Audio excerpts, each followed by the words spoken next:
méthode préférentielle.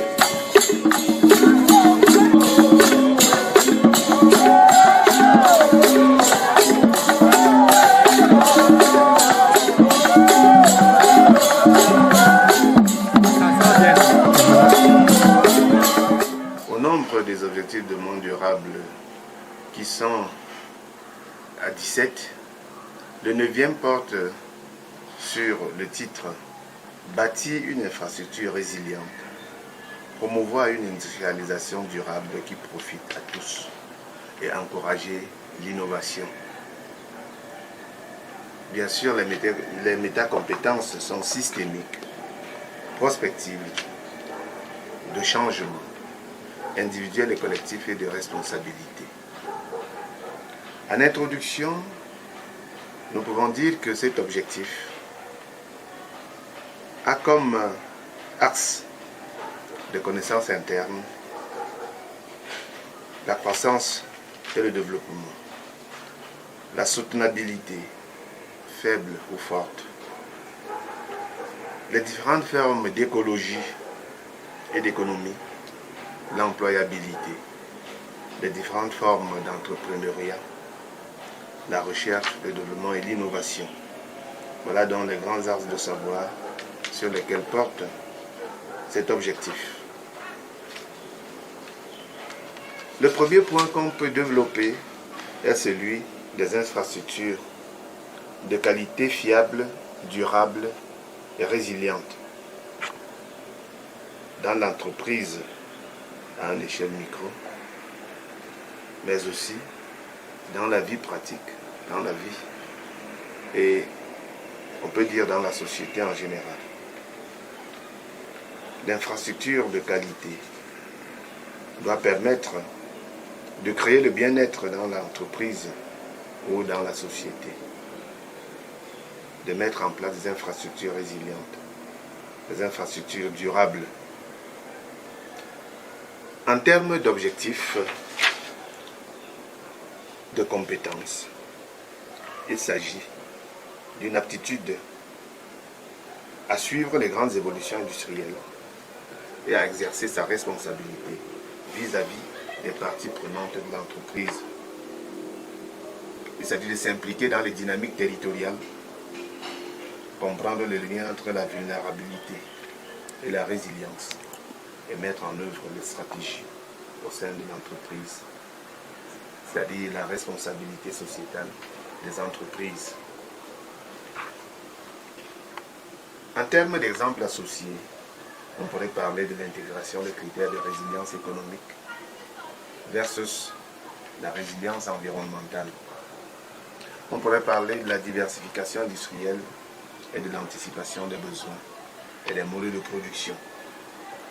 En deuxième point, on peut aborder l'industrialisation durable profitable à tous à l'horizon 2030, à une échelle méso des industries dans un pays et à l'échelle internationale. En termes de savoir, il s'agit d'une industrialisation raisonnée, des écologies environnementales et politiques, de l'écologie industrielle, de l'économie verte, de la bioéthique laïque et religieuse. En termes de compétences, il s'agit de concevoir une meilleure gestion des ressources pour la production raisonnée et éthique des biens industriels, de comprendre les enjeux écologiques et de les intégrer dans les politiques industrielles territoriales, de comprendre les différences entre économie et finance, les mythes du progrès, les évolutions économiques, et de faire percevoir de manière systémique toutes les incidences sociétales. Il s'agit de former un nouveau mode de gestion des entreprises. En guise d'exemple, la modernisation de l'industrie avec l'utilisation plus rationnelle des ressources, la gestion responsable des déchets, l'industrialisation des savoirs indigènes, l'interdiction des brevets sur le vivant et la biopiraterie, le développement de l'écologie, l'éthique et bioéthique, la recherche, le développement et l'innovation. Dans les cultures, en entreprise.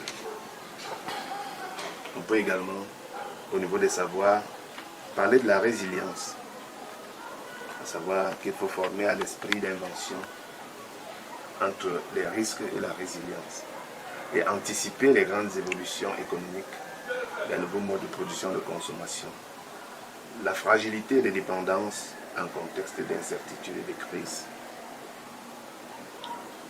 Il faut, au niveau d'exemple, aborder les droits à la pollution, la taxe carbone, l'empreinte carbone, la prise en compte de l'énergie grise ou de l'eau virtuelle. Au troisième point, nous pouvons parler de l'accès des PME aux services financiers à des conditions abordables en termes de savoir, d'économie orthodoxe et hétérodoxe, de nouvelles formes de gouvernance industrielle, de nouvelles formes de management en entreprise.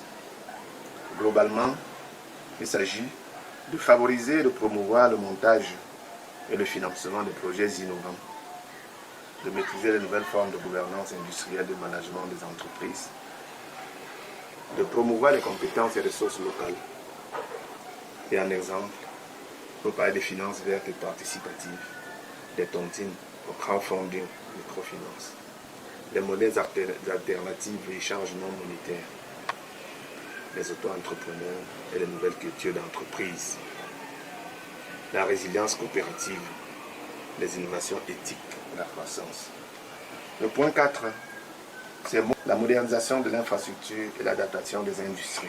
En termes de savoir, il y a l'industrialisation, il y a des infrastructures. En termes de compétences, il faut mettre en œuvre les normes techniques pour l'industrialisation des pays en développement.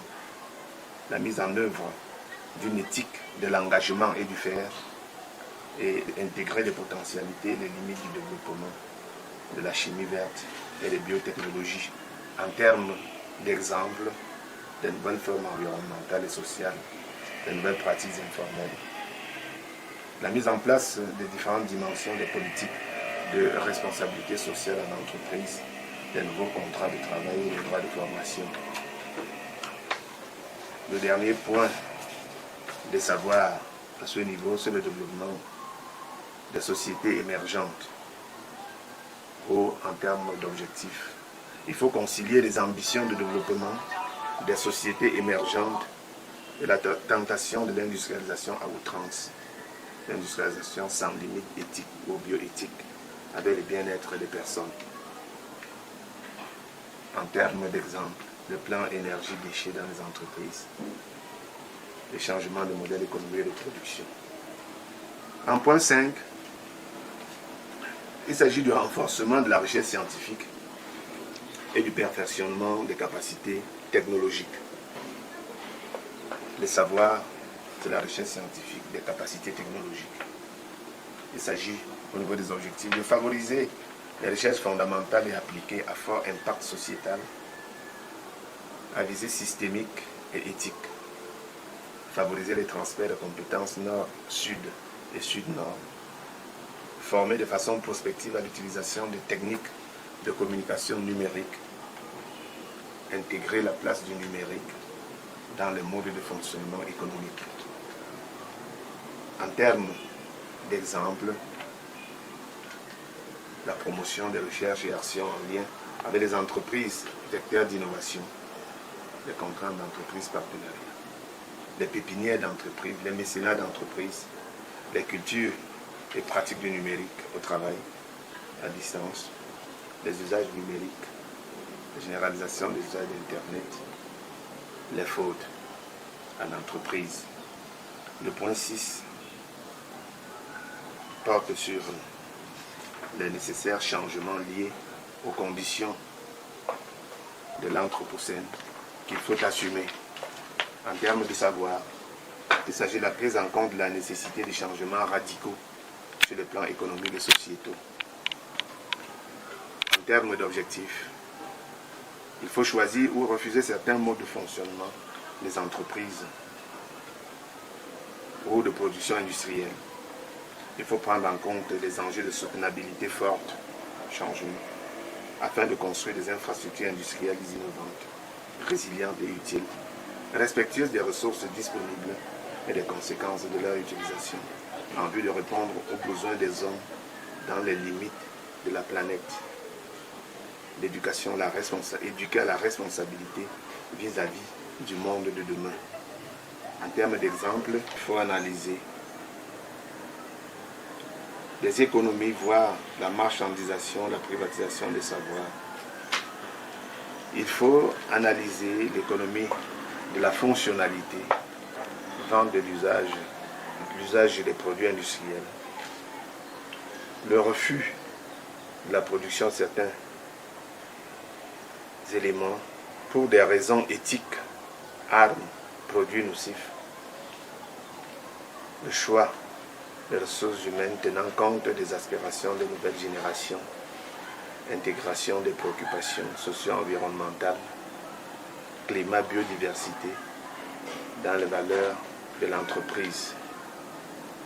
Voilà globalement tracé les voies qui peuvent nous permettre de mettre en œuvre l'objectif de développement durable numéro 9, qui porte sur bâtir une infrastructure résiliente, promouvoir une industrialisation durable qui profite à tous et encourager l'innovation. Voilà les éléments qui peuvent permettre à moyen, à court, à moyen ou à long terme d'améliorer le cadre de vie dans la société, mais déjà de le faire en entreprise ou dans la vie quotidienne. Merci.